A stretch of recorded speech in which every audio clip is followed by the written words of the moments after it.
আসসালামু আলাইকুম। প্রথমেই থাকছে সংবাদ শিরোনাম। ইউরোপে রেকর্ড পরিমাণ অস্ত্র আমদানি। টি-শার্ট ধরে টান দিয়ে বললাম, তুই আমার গায়ে হাত দিলি কেন? রাজনীতি। যুদ্ধের প্রভাবে তেল আমদানিতে দিনে লোকসানের ৮০ কোটি টাকা। Corona virus. ভারতীয় ধনীদের সম্পদ বাড়লেও সুখ কমছে। বাংলাদেশ। বাড়ি পৌঁছালেন হাদিসুলের লাশ। শেষবারের মতো লাশ দেখতে মানুষের ভিড়। বিশ্ব। ভারতের মুসলমানদের প্রধান দলের ব্যর্থতা কেন বাড়ছে? বাণিজ্য। গ্যাসের দাম না বাড়ানোর জন্য আহ্বান জানিয়েছেন সিরামিক খাতের ব্যবসায়ীরা। মতামত। ভেঙে পড়া মধ্যবিত্ত টিসিবির ট্রাকের পেছনে কুণ্ঠিত দৌড়। ফিল্মফেয়ারের পুরস্কারের আবারও জয়া। হাসপাতালের বিছানায় শুয়ে লেখা গান ভারতের ফিল্মফেয়ারের পুরস্কারের মনোনয়ন। নিজের বিয়েতে আনুষ্কা, দীপিকা আর প্রিয়াঙ্কার মতো সাজবেন দিঘি। ইউরোপে রেকর্ড পরিমাণ অস্ত্র আমদানি। ইউক্রেনে রাশিয়া অভিযানের পর সামরিক শক্তি বাড়ানোর দিকে নজর দিয়েছেন ইউরোপের দেশগুলো। সামরিক ব্যয় বাড়ানোর ঘোষণা দিয়েছেন জার্মানি। তালিকায় রয়েছেন ডেনমার্ক ও সুইডেনও। বিশেষজ্ঞরা বলেছেন, গত ৫ বছরে ইউরোপে অস্ত্র আমদানিতে রেকর্ড হয়েছে। সুইডেন ভিত্তিক গবেষণা প্রতিষ্ঠান স্টকহোম ইন্টারন্যাশনাল পিস রিসার্চ ইনস্টিটিউটের SIEPRI এক প্রতিবেদনে বলা হচ্ছে, আগের ৫ বছরের তুলনায় ২০১৭ থেকে ২০২১ সাল পর্যন্ত বিশ্বে অস্ত্র রপ্তানি ৪.৬% কমেছে। তবে বিপরীত চিত্র ইউরোপে। সেখানে অস্ত্র আমদানি ১৯% বেড়েছে। SIPRI এর জ্যেষ্ঠ গবেষক সিমন ওয়েজম্যান বলেন, ইউরোপ অস্ত্রের নতুন হটস্পটে পরিণত হয়েছে। আমরা সামরিক ব্যয় ব্যাপকভাবে বাড়াচ্ছি। আমাদের নতুন অস্ত্র দরকার, আর এর বেশিরভাগই আমদানি করা হবে।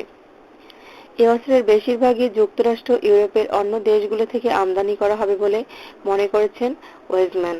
তার দেয়া তথ্য অনুযায়ী গত ৫ বছর বৈশ্বিক অস্ত্র বাণিজ্যের ইউরোপের অংশ ১০ থেকে ১৩% বেড়েছে।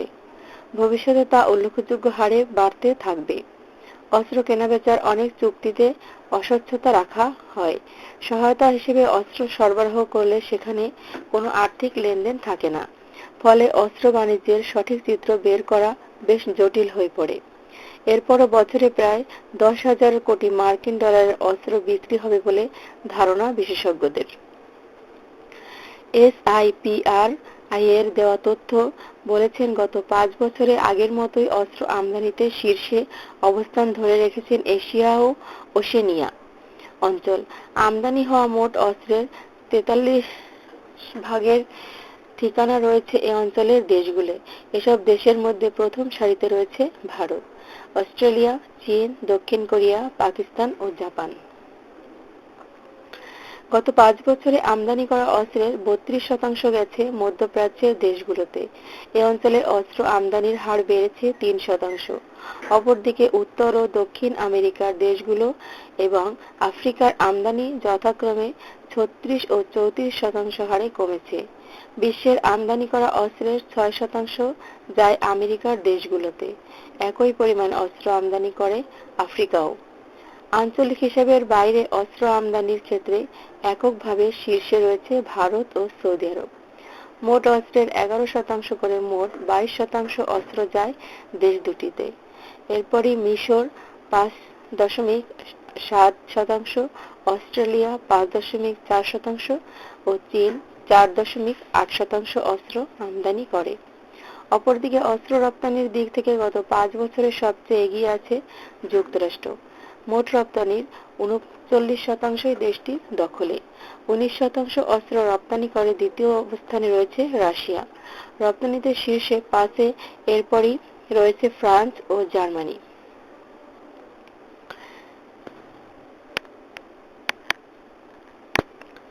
টি-শার্ট ধরে টান দিয়ে বললাম, তুই গায়ে হাত দিলি কেন? বাসে আমার পাশে বসার পর লোকটাকে দুবার বলেছিলাম হাত গুছিয়ে বসেন। তখন দুবার সরি বলেন। আমি মাথা ব্যথার জন্য জানালায় হেলান দিয়ে চোখ বন্ধ করেছিলাম। টের পেলাম আমার শরীরে হাত। টি-শার্ট ধরে টান দিয়ে দাঁড় করিয়ে বললাম, তুই গায়ে হাত দিলি কেন?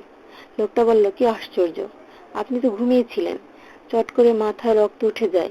আমি ঘুমিয়ে থাকলেই সে আমার গায়ে হাত দিতে পারে, তারপর নিজের কান ধরে ও আমার মায়ের পা ধরে মাপ চায়, বাস থেকে নেমে যায়।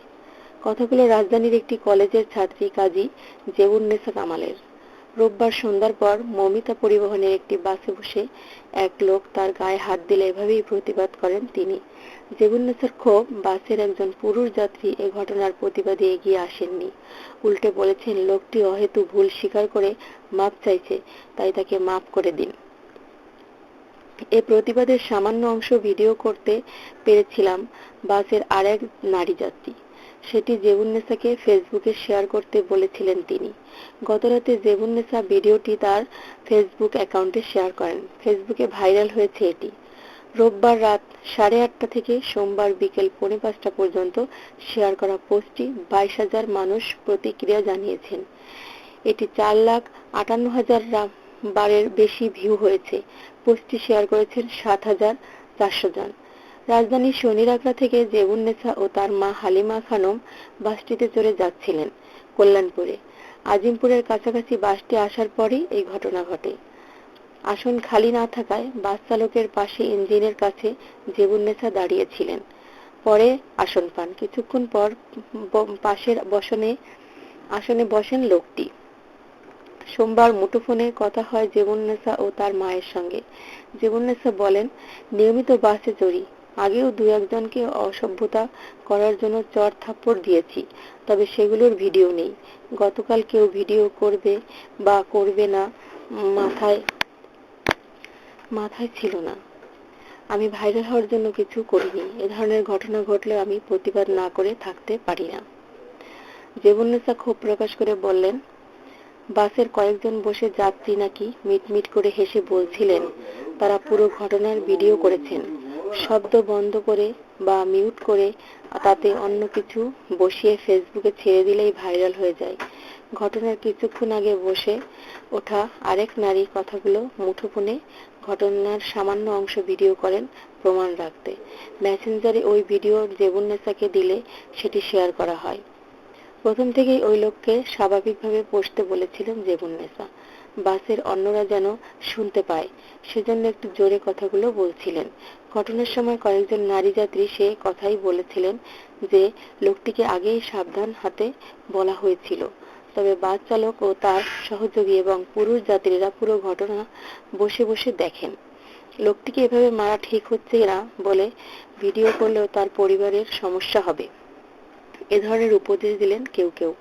এক পর্যায়ে লোকটিকে ক্ষমা চেয়ে বাস থেকে নেমে যাওয়ার পরামর্শ দেন পুরুষ যাত্রীরা। জেবুন্নেসা বলেন, লোকটিকে ধরতে বা তার মুঠোফোন নম্বর জানার জন্য অনুরোধ করা হলেও কেউ এগিয়ে আসেননি। মা এসে প্রতিবাদ করেন। যাত্রীরা এগিয়ে আসেননি বলে লোকটি বাস থেকে নেমে যাওয়ার সুযোগ পান। নামার আগে মারতে মারতে লোকটির টি-শার্ট ছিঁড়ে ফেলেছিলাম। যাত্রীরা আইন যাতে নিজের হাতে না তুলে নেয়, লোকটিকে যাতে পুলিশে দেয় ইত্যাদি বলতে থাকেন। তবে আমি বাসের মধ্যে পুলিশ কোথায় পাবো? থাপ্পড় খাওয়ার পর লোকটি বলতে থাকেন তার ভুল হয়েছে। এরপরও কেউ এগিয়ে এলেন না।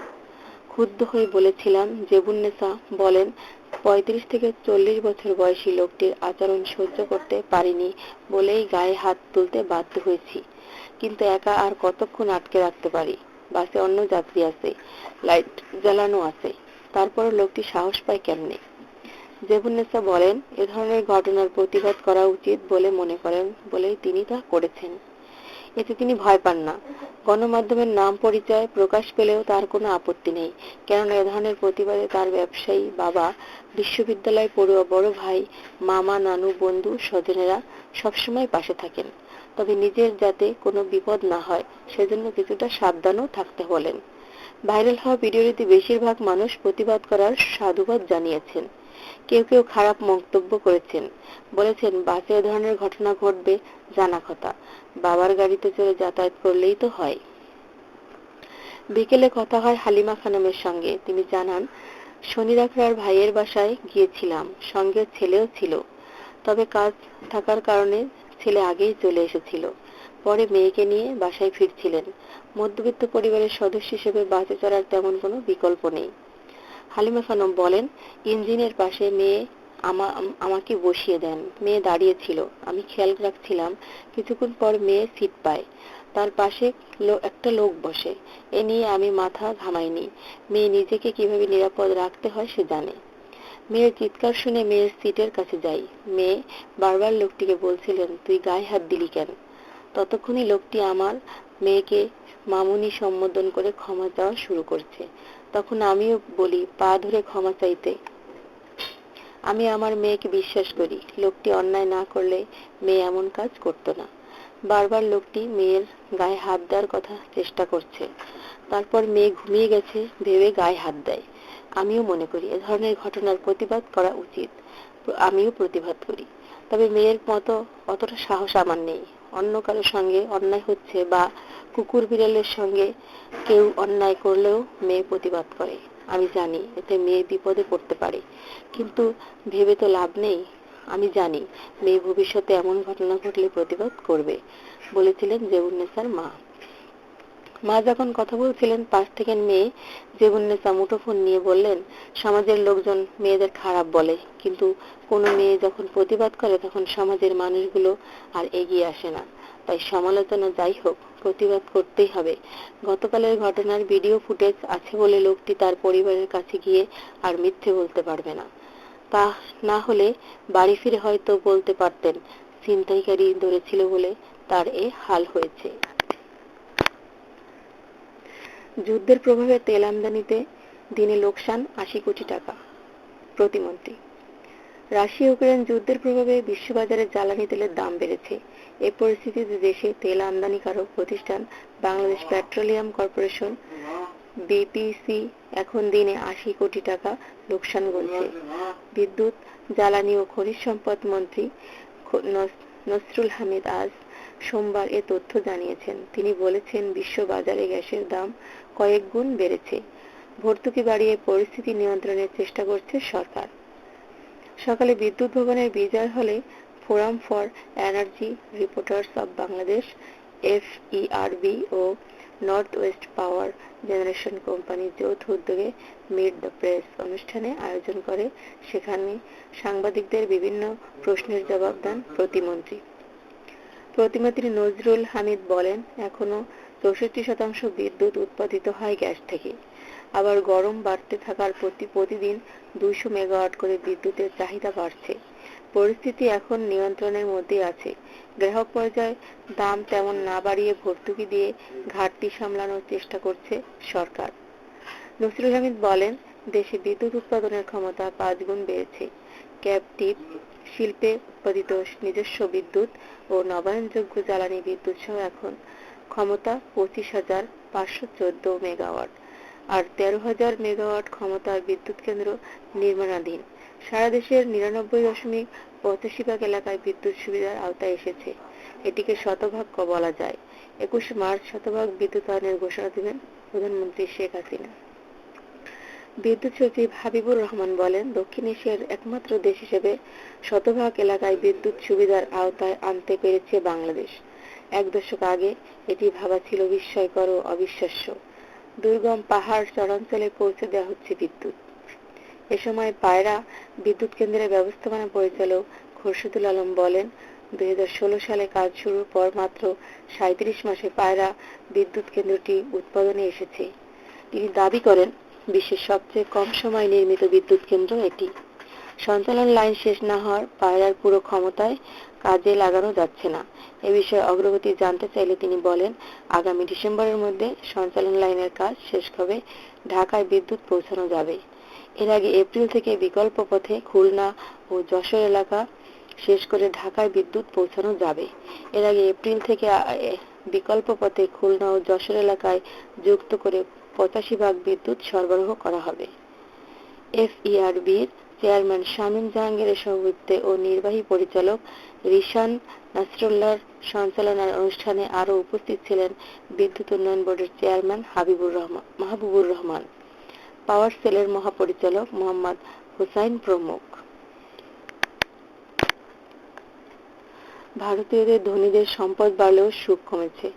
গত ২ বছরে করোনা মহামারীর মধ্যে সারা বিশ্বে ধনীর সংখ্যা বেড়েছে। বিভিন্ন সীমাখায় দেখা গেছে এ সময় সম্পদের বৈষম্য বেড়েছে। এবার হুরুন ইন্ডিয়ার এক প্রতিবেদনে জানা গেছে সেই সমস্যা ভারতেও আছে। সঙ্গে যোগ হচ্ছে নতুন রোগ। ধন সম্পদ বাড়লেও সুখী মানুষের সংখ্যা কমছে গত বছরে। হরুনের প্রতিবেদনে দাবি করা হয়েছে 2021 সালে ভারতে $10 লাখ মালিকের সংখ্যা 2020 সালের তুলনায় 11% বেড়ে হয়েছে 4.58 লাখ। মুম্বাইয়ে এমন পরিবারের সংখ্যা সবচেয়ে বেশি, 20,300। দিল্লি ও কলকাতায় তা যথাক্রমে 17,400 ও 10,500। 2026 সালে এমন বিশ্ব বিত্তশালীর সংখ্যা 30% বেড়ে 6 লাখে পৌঁছাতে পারে। সমীক্ষায় অংশ নেওয়া 350 জনের মধ্যে 66% বলেছেন তারা ব্যক্তিগত ও পেশাদারী জীবনে খুশি, কিন্তু 2020 সালে এই হার ছিল 72%। এছাড়া অক্সফাম ইন্ডিয়ার সমীক্ষায় অনুসারে গত পৌনে 2 বছরে ভারতে $100 কোটি মালিকের সংখ্যা 39% বেড়েছে। এমন 142 জনের মোট সম্পদের পরিমাণ 53 লাখ কোটি রুপি। দেশের ধনীতম 10% হাতে জাতীয় সম্পদের 45% রয়েছে, অথচ আয়ের নিরিখে নিচের দিকে থাকা 50%-এর হাত বেড়েছে মাত্র 6%। প্রায় একই সুরে মুম্বাইয়ের সংস্থা Price Peoples Research on Indians Consumer Economy তাদের সাম্প্রতিক সমীক্ষায় জানিয়েছেন দরিদ্রতম 20% পরিবারের আয় 2020 থেকে 2021 সাল অতিমারী বছরে 2015 থেকে 16 সালের তুলনায় 53% কমেছে। 1995 থেকে এই অংশের মানুষের আয় ধারাবাহিকভাবে বাড়ছিল। উল্টো দিকে ধনীতম 20% মানুষের আয় কোভিডের বছরের 39% বেড়েছে। এমন মানুষের জীবনযাপন কেমন? সমীক্ষা বলেছেন তাদের 4 জনের মধ্যে এমন একজন প্রতিদিন বছরে গাড়ি বদলান। প্রথম পছন্দ মার্সিডিজ রেঞ্জ। শখের তালিকায় সবার আগে ঘড়ি সংগ্রহ, আর এর মধ্যে এগিয়ে আছেন রোলেক্স ব্র্যান্ড। হোটেলের ক্ষেত্রে তাজ। এদিকে ভারতের ধনী ব্যক্তিদের মধ্যেই ওয়ালেটের ব্যবহার বাড়ছে।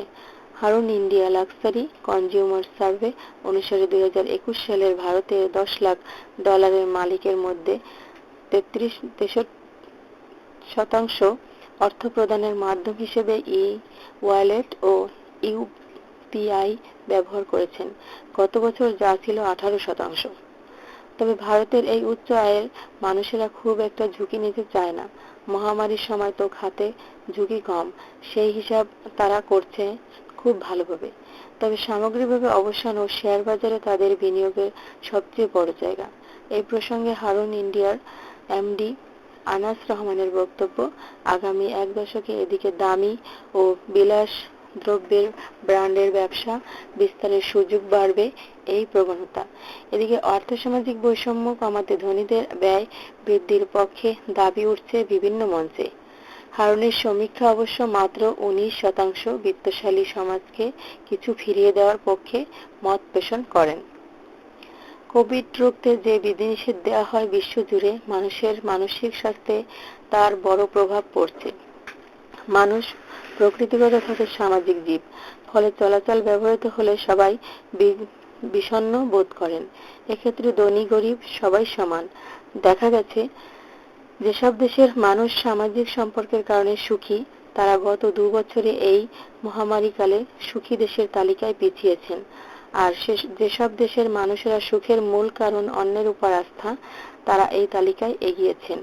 ভারত, লাতিন অঞ্চল ও মেক্সিকোর মতো দেশগুলোর সামাজিক মেলামেশা সম্পর্ককে সুখের ভিত্তি হিসেবে ধরা হয়।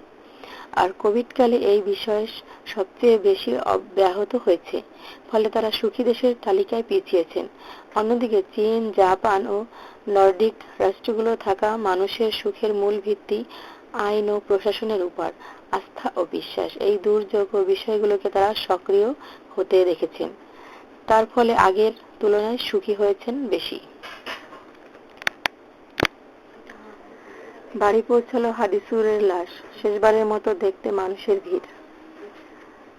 লাশবাহী অ্যাম্বুলেন্সের রাত 10:15টার দিকে বরগুনা বেতাগীর হাসনাবাদ ইউনিয়নের হাদিসুরের বাড়িতে পৌঁছায়। এ সময় অ্যাম্বুলেন্সের দরজা ধরে স্বজনেরা বিলাপ করছিলেন।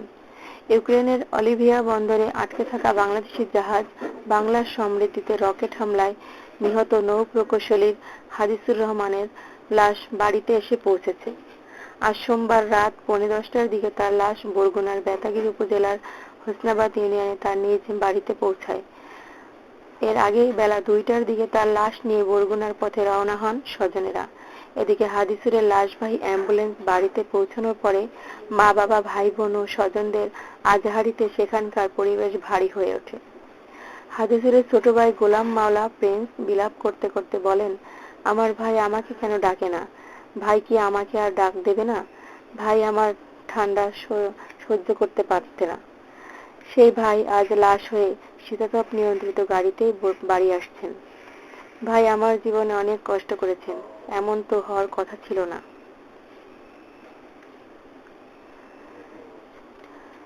এ সময় মেজ ভাই তারিকুল ইসলাম লাশবাহী অ্যাম্বুলেন্সের দরজা ধরে বিলাপ করতে থাকেন। কাঁদতে কাঁদতে বলেন, ভাইয়া কোথায় গেলি তুই? তোর এখানে থাকার কথা না, তোকে তো আমার নিয়ে আসার কথা। তোকে আমি আগাইয়ে দিয়েছিলাম, তুই আমাদের জন্য কত না কষ্ট করছিস।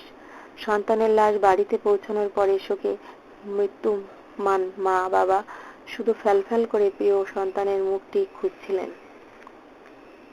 এর আগে দুপুরে থেকেই হাদিসুরকে শেষবারের মতো দেখতে তার বাড়িতে ভিড় বাড়তে থাকে স্বজনদের, বন্ধু বান্ধব ও প্রতিবেশীদের।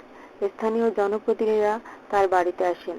স্থানীয় বাসিন্দারাও জানান, হাদিসুরের এই মৃত্যু মেনে নিতে কষ্ট হচ্ছে তাদের। এলাকায় একজন মেধাবী হারিয়ে তারা শোকাহত বলে জানান। প্রতিবেশী জসিমউদ্দিন বলেন, হাদিসুরের প্রান্তিক গ্রাম থেকেও আলো ছড়িয়েছেন। তার মৃত্যুতে আমাদের অনুরণীয় ক্ষতি হয়েছে। বেতাগী উপজেলা পরিষদের চেয়ারম্যান মাকসুদুর রহমান বলেন, রাত 10:45টার দিকে হাদিসুরের লাশ নিয়ে বাড়িতে পৌঁছেছেন। আগামীকাল মঙ্গলবার সকাল 10টায় বাড়ি সংলগ্ন মাঠে তার জানাজার নামাজ অনুষ্ঠিত হবে। তারপর দাদা দাদির কবরের পাশে হাদিসুরকে দাফন করা হবে। এর আগে দুপুরে 12:06 তুর্কি এয়ারলাইন্সে একটি ফ্লাইটে হাদিসুরের লাশ হযরত শাহজালাল আন্তর্জাতিক বিমানবন্দরে এসে পৌঁছায়। হাদিসুরের ছোট ভাই গোলাম মাওলা লাশ গ্রহণ করেন। ছেলের লাশ দেখে দেশে আসার পর খবরে মা বাবার আজহারিতে হাদিসুরের গ্রামের বাড়িতে শোকের ছায়া নেমে এসেছে। স্বজনেরা জানান, ইউক্রেনে রাশিয়ার সামরিক অভিযান শুরু হওয়ার পর অলিভিয়া বন্দরে আটকে পড়ে বাংলাদেশি জাহাজ এমভি বাংলার সমৃদ্ধি।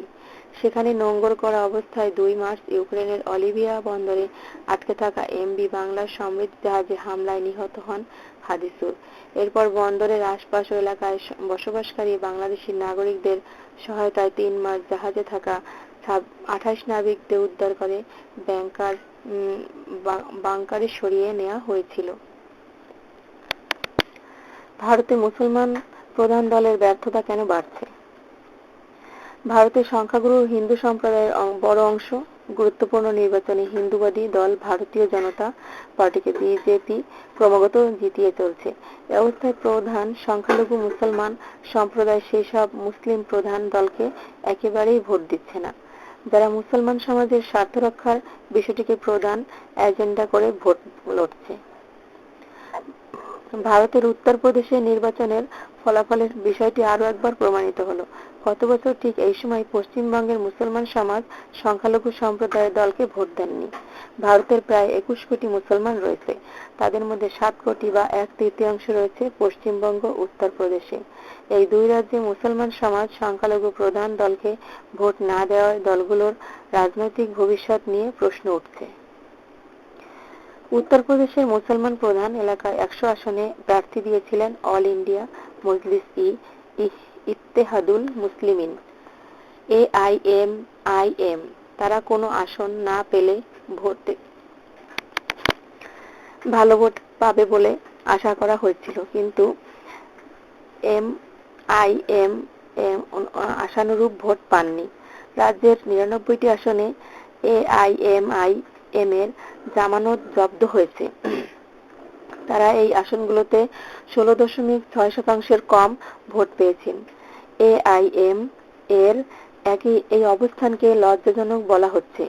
উত্তরপ্রদেশে যেখানে 20% বেশি মুসলমান সম্প্রদায়ের মানুষ রয়েছে, সেখানে AMIF পেয়েছে 0.49% ভোট।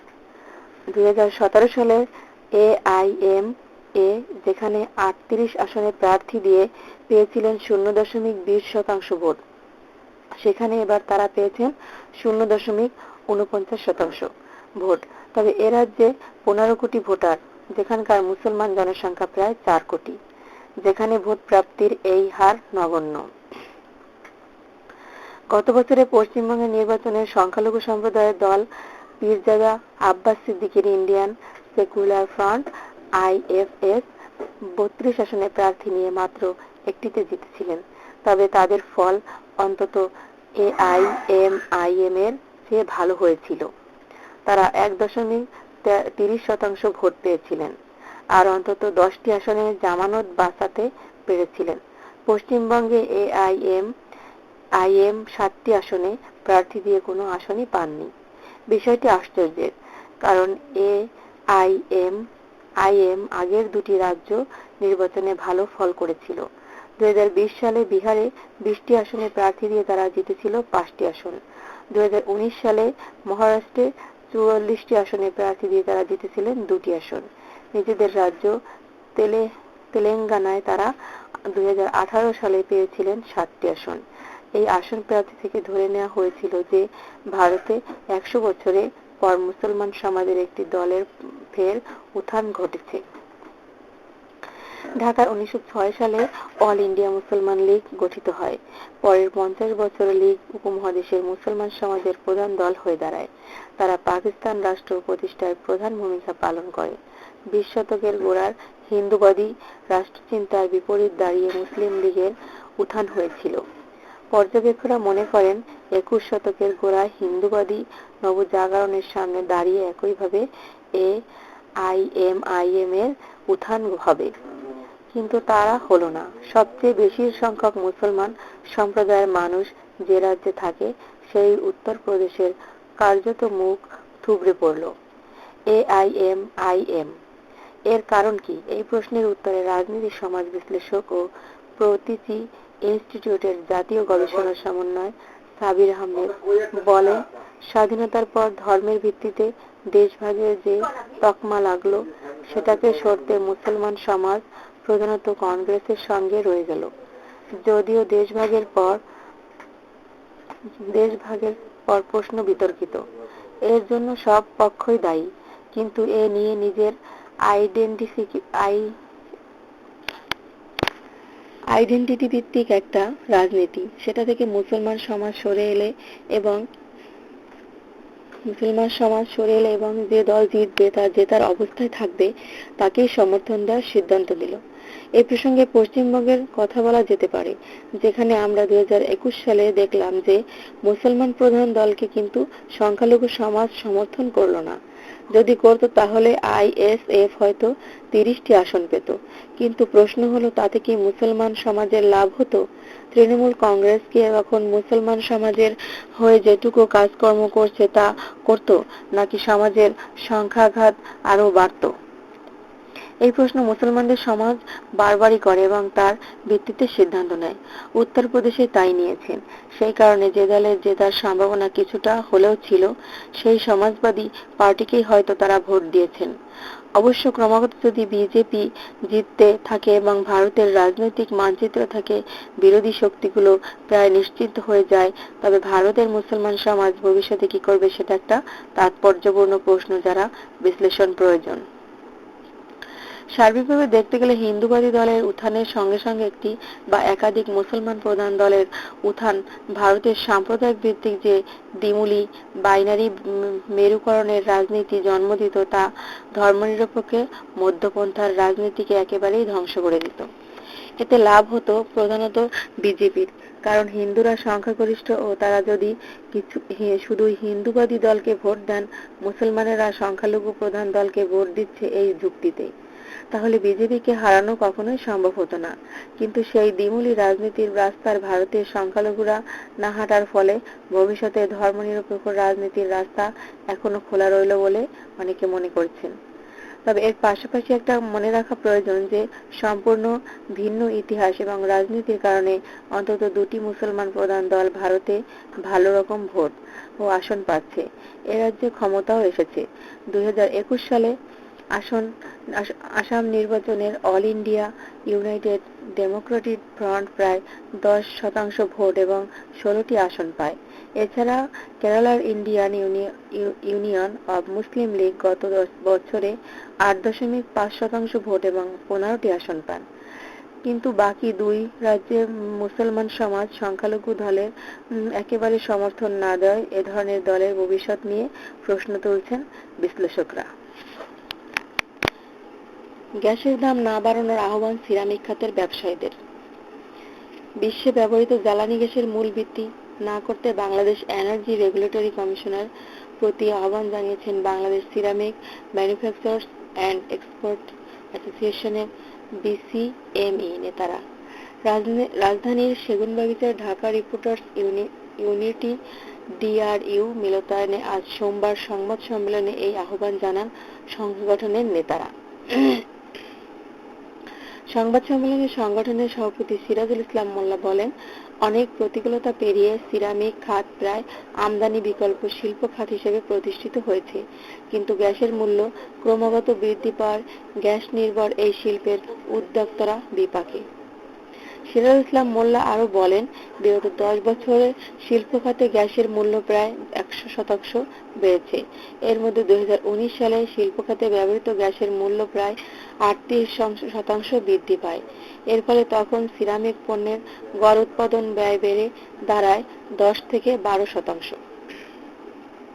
এখন স্বল্প সময়ের ব্যবধানে আবারও শিল্প খাত ক্যাপটিভ পাওয়ারের শিল্পে উৎপাদিত নিজস্ব বিদ্যুৎ প্রতি ঘনমিটারে গ্যাসের দাম প্রায় 116% বাড়ানোর প্রস্তাব করা হয়েছে। এতে উৎপাদন ব্যয় 18 থেকে 20% পর্যন্ত বেড়ে যাবে। ফলে বিদেশি সিরামিক পণ্যের বিপরীতে দেশীয় পণ্য বাজারে হারাবে বলে আশঙ্কা করছে সিরাজুল ইসলাম। বিসিএমই সভাপতি বলেন, গ্যাস সিরামিক শিল্পের কাঁচামালের অন্যতম প্রধান কারণ। সিরামিক পণ্যের মোট উৎপাদন ব্যয়ের প্রায় 12% যায় এই গ্যাসের পেছনে।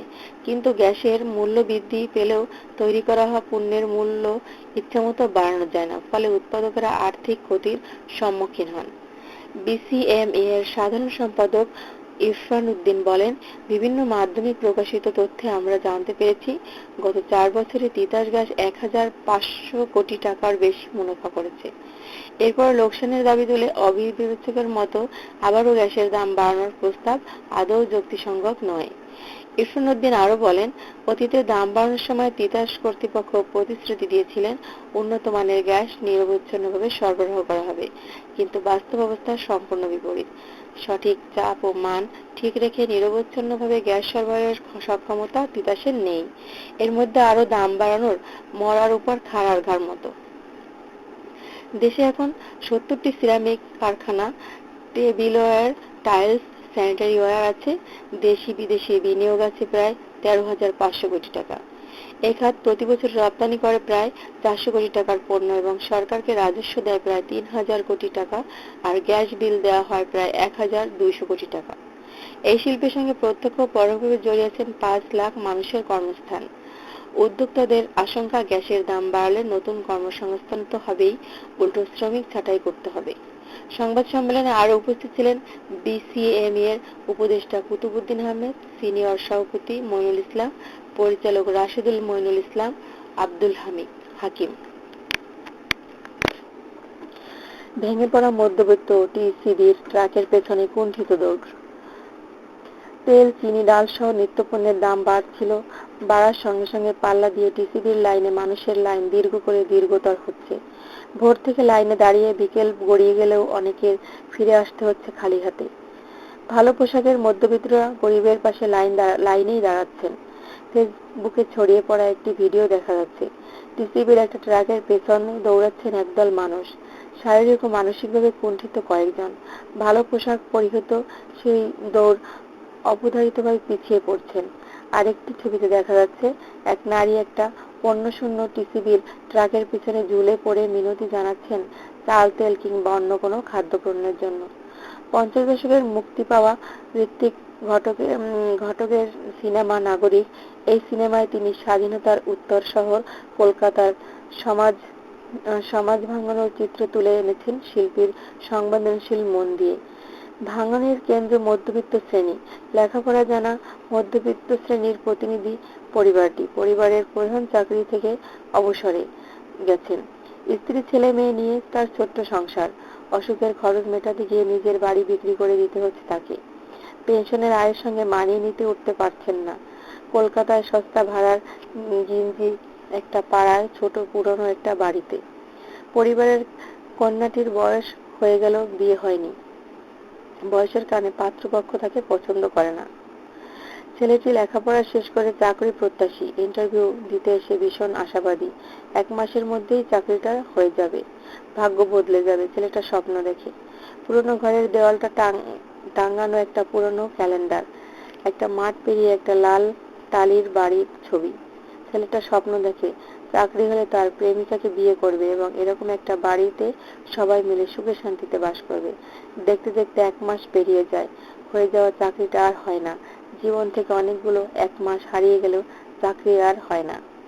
ঋত্বিক একই সঙ্গে তার বাস্তববাদী ও আশাবাদী শিল্পী। তাই তিনি দূর ভবিষ্যতে কোনো একদিন সবকিছু পাল্টে যাবে এমন আশা করেন। কিন্তু বর্তমানে নিরেট বাস্তবতার প্রতি তার মনোযোগ। ফলে ভাঙনের ফলে একটা মধ্যবিত্ত পরিবার কিভাবে ফুটপাতে সরহারাদের কাতারে নেমে যায়, সেই চিত্রটা তুলে ধরেন। ঋত্বিকের নাগরিক সিনেমার প্রতিপাদ্য যে করোনা পরবর্তী বাংলাদেশের মধ্যবিত্তের ভাঙন ও নাজুক বাস্তবতার প্রতিচ্ছবি। মধ্যবিত্ত শ্রেণীর অনেকেই এখন টিসিবির লাইনে দাঁড়াতে বাধ্য হচ্ছেন, অথচ বাংলাদেশের মধ্যবিত্ত শ্রেণী ঐতিহাসিকভাবে প্রতিবেদী ও বিদ্রোহী। এই শ্রেণীর হাতেই বাংলাদেশ রাষ্ট্রের অভ্যুদয়। কামরুদ্দিন আহমেদের মতো সমাজ বিশ্লেষক গত শতকের 60-এর দশকে এ দেশের মধ্যবিত্ত শ্রেণীর এই প্রতিবাদী চরিত্রের সঙ্গে ফ্রান্সের ছাত্র বুদ্ধিজীবী ও মধ্যবিত্ত শ্রেণীর মিল খুঁজে পেয়েছিলেন। সে সময় দুই দেশের মধ্যবিত্ত শ্রেণীর বিদ্রোহ সারা বিশ্বকে কাঁপিয়ে দিয়েছিল।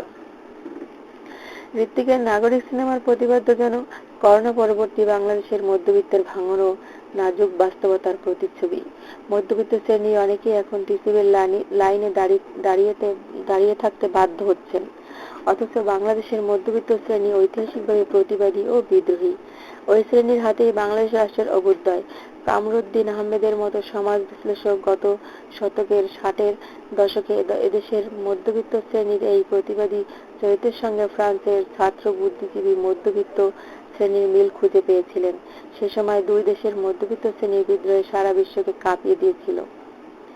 মধ্যবিত্ত শ্রেণী যতটা অর্থনৈতিক শ্রেণী, তার থেকে অনেক বেশি বুদ্ধিবৃত্তিক শ্রেণী। শিল্প, সাহিত্য, সংস্কৃতি, জ্ঞান, বিজ্ঞান, দর্শনে তাদের অবদান থাকে প্রভাব বিস্তারী। একই সঙ্গে রাজনীতির গতি প্রকৃতি নির্ধারণ ও পরিবর্তনে তাদের প্রধান একটা ভূমিকা আমরা দেখছি। 90-এর দশক পর্যন্ত বাংলাদেশের মধ্যবিত্ত শ্রেণীর সমাজ, সংস্কৃতি ও রাজনৈতিক ক্ষেত্রে ভূমিকা আমরা দেখি। কিন্তু গত 3 দশকের মধ্যবিত্ত শ্রেণীর বুদ্ধিভিত্তিক ভূমিকা একেবারেই তলানিতে এসে ঠেকেছে। বাংলাদেশের সমাজ অর্থনীতিতে যুক্তরাষ্ট্রের ব্যবস্থা যতটাই গেড়ে বসেছে, মধ্যবিত্ত শ্রেণী ততটাই নিছক অর্থনৈতিক শ্রেণী হিসেবে আবির্ভূত হয়েছেন। ফলে শহরে রিকশা চালক, বাস চালক, তরকারি বিক্রেতা, মাছ বিক্রেতা কিংবা প্রাথমিক শিক্ষক, বেসরকারি চাকুরি কিংবা ছোট ব্যবসায়ীরা আয়ের দিক থেকে একই শ্রেণীভুক্ত। দৈনিক $2 থেকে $40 যাদের আয়, তাদের মধ্যবিত্ত বলে ধরা হয়। ক্ষমতাচক্রের সঙ্গে যুক্ত মধ্যবিত্তের একটা অংশ হতে ধনীকে পরিণত করা হচ্ছে। কিন্তু বিশাল সংখ্যাগরিষ্ঠতা অংশটার পরিস্থিতি গত 3 বছরেও খারাপ হয়েছে। আয়ের সঙ্গে অসঙ্গতি রেখে জীবনযাত্রার ব্যয় নির্বাহ করা সম্ভব হচ্ছে না। তাদের উপযুক্ত কর্মসংস্থান সৃষ্টি হচ্ছে না। দেশের মাত্র 10 থেকে 12% কর্মসংস্থান হচ্ছে আনুষ্ঠানিক অর্থনীতিতে। নিয়মিত বেতন, চাকরির অন্যান্য সুযোগ সুবিধা তাদের রয়েছে, কিন্তু বাকি 88 থেকে 90% কর্মসংস্থান অনানুষ্ঠানিক খাতের।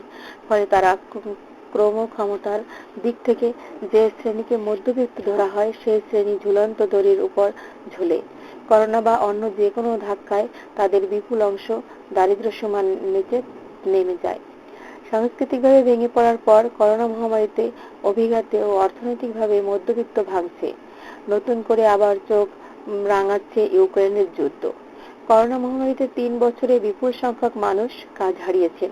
নতুন করে ২.৫ কোটি মানুষ দারিদ্র্য সীমার নিচে চলে গেছেন। তাদের মধ্যে কতজন মধ্যবিত্ত সে পরিসংখ্যান আরও কাছে নেই। অনেকের চাকরি চলে গেছে, অনেকের মাঝারি ব্যবসা বন্ধ হয়ে গেছে, ফলে তারা দ্রুত নিচের স্তরে নেমে গেছেন। করোনায় ৩ বছরে চাল, ডাল, আটা, তেল, চিনি, সবজি, মাছ, মাংস প্রায় সব ধরনের নিত্যপণ্যের দাম বেড়েছে।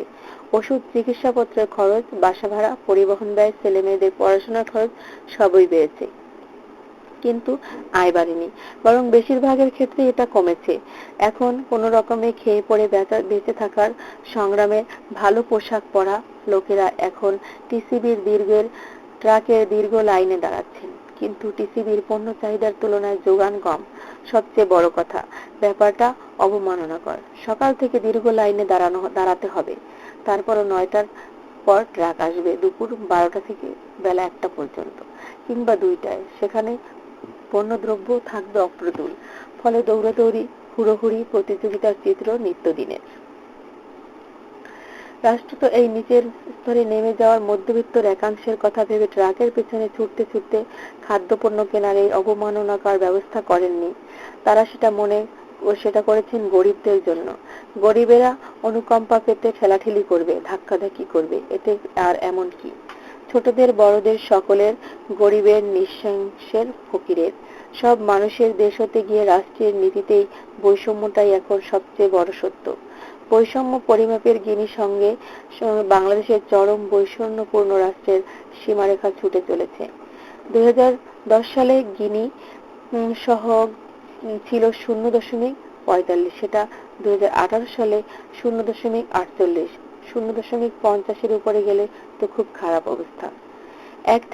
এক দেশ থেকে দুই অর্থনৈতিক নীতি বৈষম্যের যে দেয়াল ভেঙে পাকিস্তান থেকে বাংলাদেশে রাষ্ট্রের জন্ম হয়েছিল, স্বাধীনতার ৫০ বছরে সেই বৈষম্য এখন বাংলাদেশের সবচেয়ে বেশি আলোচিত শব্দ। ইতিহাসবিদ ও অর্থনীতিবিদ রমেশচন্দ্র তার বাংলার কৃষক বইতে তথ্য উপাত্ত দিয়েছেন, দেখিয়েছিলেন ব্রিটিশ ঔপনিবেশিক আমলে কিভাবে বাংলা থেকে সম্পদ পাচার হয়ে যাওয়ার। কৃষকেরা দুর্দশার বৃত্ত থেকে বের হয়ে আসতে পারেন না। পাকিস্তান আমলের সম্পদ পাচার ছিল প্রধান সমস্যা। বাংলাদেশের স্বাধীনতার পূর্ব জয়ন্তীতে সম্পদ পাচারের সেই বৃত্ত থেকে আজ আমরা বেরিয়ে আসতে পারিনি। ফলে উদ্বৃত্ত সম্পদ দেশের মানুষের জীবনমান উন্নয়নের ব্যবহার করা যাচ্ছে না। ঋত্বিক ঘটকের নাগরিক সিনেমার সেই দৃশ্যটায় আমরা দেখতে পাই, একটা বৃষ্টির সন্ধ্যায় ভাই ও বোন গিঞ্জি পাড়ার সেই ভাড়া বাড়ি ছেড়ে দিয়ে অনিশ্চিত ভবিষ্যতের পথে রওনা দেয়। সেই মুহূর্তেই একটি ট্রাক এসে বাড়িটির দোরগোড়ায় থামছে, আর দুই ভাই বোন জিনিসপত্র নিয়ে ট্যাক্সি থেকে নামছে। জমে থাকা ময়লার কাদায় পা আটকে যায় বোনটির। বলে ওঠে, ছি, কি ময়লা। ছেলেটা তাকে আশ্বস্ত করে, মাত্র তো একটা মাস, কষ্টে সষ্টে কাটিয়ে দাও, চাকরি তো হয়েই যাচ্ছে। ভাঙনের কালে সেই এক মাস কতদিন যে শেষ হয় তা কেউ বলতে পারে না। করোনা মহামারীর ধাক্কায় দেশের বিপুল সংখ্যক মানুষ যে চরম দুর্দশায় আছে, সেই বাস্তবতাকে স্বীকার করতে নীতিধারকদের সমস্যা কোথায়? এই দুঃসময়টা তারা যাতে কাটিয়ে উঠতে পারে, সেজন্য সম্মানজনক কোনো ব্যবস্থার কেন সরকারি সহায়তা দেওয়া যাবে না? গরিব হোক, মধ্যবিত্ত হোক, সবাই রাষ্ট্রের নাগরিক। নাগরিকের আত্মমর্যাদা রক্ষার দায়িত্বে রাষ্ট্রের। ফিল্মফেয়ারের পুরস্কারে আবারও জয়া। ফিল্মফেয়ার পুরস্কারে গতবার জোড়া পুরস্কার প্রাপ্তির খবর দিয়েছিলেন জয়া আহসান। এবারের আয়োজনে আবারও 2টি বিভাগের মনোনয়ন খবর এসেছে। ফিল্মফেয়ারের কর্তৃপক্ষ এরই মধ্যে তাদের মনোনয়ন তালিকা প্রকাশ করেছেন। তালিকায় দেখা গেছে, বিনে সুতায় চলচ্চিত্রের জন্য শ্রেষ্ঠ অভিনেত্রী, কেন্দ্রীয় চরিত্র ও সমালোচক 2 বিভাগে মনোনয়ন পেয়েছেন জয়া আহসান। কলকাতার মুক্তি পাওয়া বাংলা ভাষার চলচ্চিত্রকে উৎসাহ দিতে এই আয়োজন। এর আগে 4 বার এটি অনুষ্ঠিত হয়। বরাবরের মতো এবারও মনোনয়ন তালিকায় আছেন বাংলাদেশের জয়া আহসান। বিনে সুতায় চলচ্চিত্রে অভিনয় করে 2টি বিভাগে মনোনয়ন পেয়েছেন তিনি। 2টি বিভাগে জয়ার সঙ্গে যারা অভিনেত্রীর মনোনয়ন দৌড়ে আছেন: অপরাজিতা আড্ড, কোয়েল মল্লিক, রীতাভরী চক্রবর্তী, রুক্মিণী মিত্র, অর্পিতা চ্যাটার্জি, দামিনী বেনী বসু, ঋতুপর্ণ সেনগুপ্ত, স্বস্তিকা মুখার্জি। 2019 সালে ঢালিউডের ছবি বিজয়া ও রবিবার এর জন্য জয় ফিল্মফেয়ার সংলগ্ন বাংলা পুরস্কারের সমালোচকের বিচারে সেরা অভিনেত্রীর পুরস্কার পান বাংলাদেশের জয়া আহসান। এই অনুষ্ঠানের মূল আয়োজনের মাত্র এক সন্ধ্যা আগে আয়োজকদের কাছ থেকে কলকাতা ভ্রমণের আমন্ত্রণ পান জয়া। নিজের অভিনীত দুটি ছবির জন্য মনোনয়ন খবর জানতে পারলেন ততক্ষণে তিনি যেন কিংকর্তব্য বিমূঢ়। অনুষ্ঠানে যোগ দেওয়া হবে কিনা এ নিয়ে ছিল সংশয়। কোভিড টেস্ট সহ নানা আনুষ্ঠানিকতা পেরিয়ে তিনি যখন যাবেন সেটা নিশ্চিত হয়েছিলেন বিমানে চড়ার পর।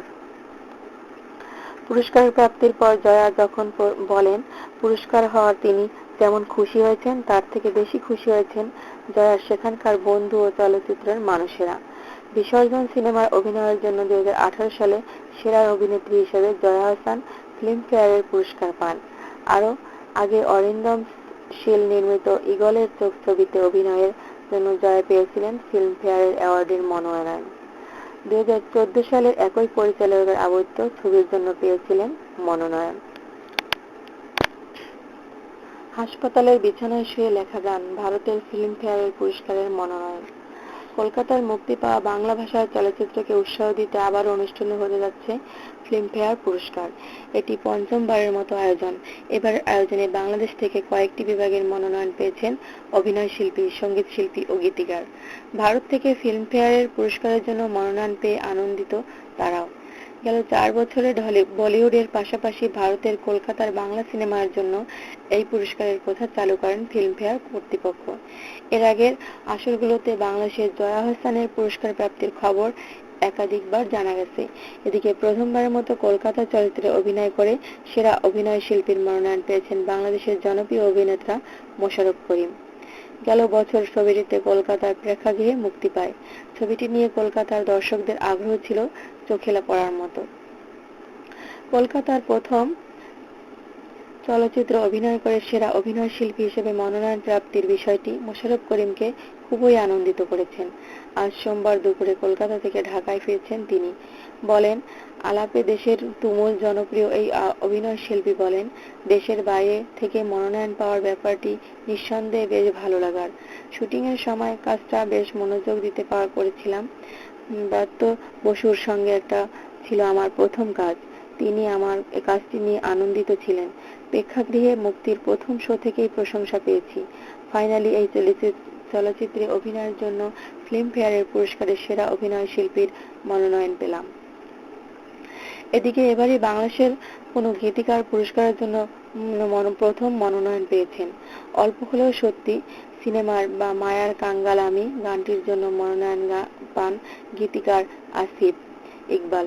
সৌম্যজিৎ আদকের পরিচালনায় 2021 সালে ঢালিউডে মুক্তি পায় ছবিটি। মায়ার কাঙ্গাল আমি গানটি অমিত ঈশানের সুরে গেয়েছেন ঈশান। তিনি একই গানের জন্য প্লেব্যাক শিল্পীর নমিনেশন পেয়েছেন এই আসরে। কথা হলো গানটির গীতিকার আসিফ ইকবালের সঙ্গে। তিনি বলেন, এর আগে গানটি কলকাতায় সিনে জার্নালিস্ট অ্যাসোসিয়েশনে পুরস্কার মনোনীত হয়েছিলেন। এবার পেয়েছেন ফিল্মফেয়ার, যা খুবই প্রেস্টিজিয়াস। এটা বাংলা গানের স্বীকৃতি। বাংলাদেশের যে ভালো গান হচ্ছে, এটা আরেকটা নজির। আসিফ ইকবাল জানান, 2020 সালে করোনায় আক্রান্ত হয়ে যখন হাসপাতালে চিকিৎসাধীন, সেই সময় গানটি লিখেছিলেন তিনি। বললেন, হাসপাতালে থাকতে নার্সের কাছ থেকে কাগজ কলম চেয়ে নিলাম, গানটি লিখছিলাম। এরপর আমি ঈশানের গানটি দেয়া হয়। গানটি পেয়েই তারা জানান এই চলচ্চিত্রে ব্যবহার করতে চান। আজ সেই ফিল্মফেয়ার পুরস্কারের মনোনয়ন পেয়েছেন। এটা আমার জন্য যেমন একটা আনন্দের, বাংলাদেশের জন্যও গৌরব। কারণ আমরা সমসাময়িক গান যারা লিখছেন তাদের জন্য একটি নতুন দুয়ার খুলে গেল। কলকাতার ফিল্মফেয়ার পুরস্কারে এবারের আসর বসছে 17 মার্চ। সেখানে যাওয়ার আমন্ত্রণ এরই মধ্যে পেয়েছেন আসিফ ইকবালের কাছে। এই আয়োজনে আসিফ ইকবালের সঙ্গে সেরা গীতিকার আরও মনোনয়ন পেয়েছেন সৃজান, অনুপম, নীলাঞ্জনা চক্রবর্তী, সাকি ব্যানার্জি, শিবব্রত বিশ্বাস। আসিফ ইকবাল বলেন, আমার পাশের সব কটি নামই অনেক বেশি স্বীকৃত কলকাতায়, সেখানে আমি নবাগত। ফলে স্বীকৃতি প্রাপ্তির আশা ছেড়ে দিয়ে অনুষ্ঠানে অংশ নেব। এই অংশ নেওয়াটা আমার আমার দেশের জন্য। বাংলাদেশের প্রতিনিধি হয়েই সেখানে আমি হাজির হব। রবীন্দ্রসঙ্গীত সহ বেশ কয়েকটি পুরনো গান গেয়ে ভাইরাল হয়েছিল মাহাতিম শাকিব। এরপর বেশ কয়েকটি মৌলিক গানে কণ্ঠ দিয়েছিলেন তিনি। তার ওই ধারাবাহিকতার কলকাতার চলচ্চিত্র গান গেয়ে প্রশংসিত হলো মাহাতিম। প্রেম টেম নামের একটি চলচ্চিত্রে তাকে অল্প কাছে ডাকছি শিরোনামের গানটি গেয়েছেন মাহাতিম শাকিব। এই গানে তার গায়কির জন্য ফিল্মফেয়ার পুরস্কারের মনোনয়ন পেয়েছেন তিনি। নিজের বিয়েতে আনুশকা, দীপিকা আর প্রিয়াঙ্কার মতো সাজবেন দিঘি। ছোট্ট দিঘি এখন বড় হয়ে গেছে, শিশুশিল্পী থেকে নায়িকা হয়েছেন। ইদানিং তাকে দেখা যাচ্ছে বিয়ের সাজে, বউ সেজে অংশ নিয়েছেন বেশ কিছু ফটোশুটে। সেই ছবিগুলো আর নিজের বিয়েতে কেমন করে সাজবেন এসব নিয়ে আলাপ হলো প্রার্থনা ফারদিন দিঘির সঙ্গে। দিঘিকে আজ সোমবার দুপুরে যখন ফোন করছি তো সেই সময় তিনি জিমে সম্প্রতি বিয়ের দাওয়াত খেলেন। সম্ভবত সে কারণেই আরো বেশি প্রয়োজন মনে করছেন জিমে যাওয়ার। দেখে নেওয়া যাক কি পরে বিয়ে করবেন আর কোন পোশাকে বিয়ের দাওয়াত খেতে যাবেন। বিয়েতে লাল বা কমলা শাড়ির কোনো বিকল্প নেই, সে কথাই আবার জানালো দিঘি। বাংলাদেশের হাই প্রোফাইলে এক বিয়ের দাওয়াতে এসেছেন বেশ কয়েকজন ভারতীয় তারকা। তাদের মধ্যে রয়েছেন সানি লিওন। সানি পেরেছেন গোলাপি লেহেঙ্গা। এদিকে ভারতীয় বাঙালি অভিনেত্রী নুসরাত জাহান পরেছেন নীল লেহেঙ্গা। প্রেমিক যশ দাশগুপ্ত মিলিয়ে পরেছেন নীল শেরওয়ানি। বেশ কিছু ওয়েডিং ফটোশপ করছেন দিঘি। এর মধ্যে বেশ কিছু করছেন পোশাক আর গয়নার বিজ্ঞাপন হিসেবে, আবার কিছু করছেন মেকআপ আর্টিস্টের মডেল হয়ে। বউ সাজতে বেশ ভালো লাগে দিঘির। বললেন, যতবার বউ সাজছি এক একটি নতুন লুক তৈরি হয়েছে। নিজেকে ভিন্ন ভিন্ন বউয়ের সাজে দেখতে কারই না ভালো লাগে।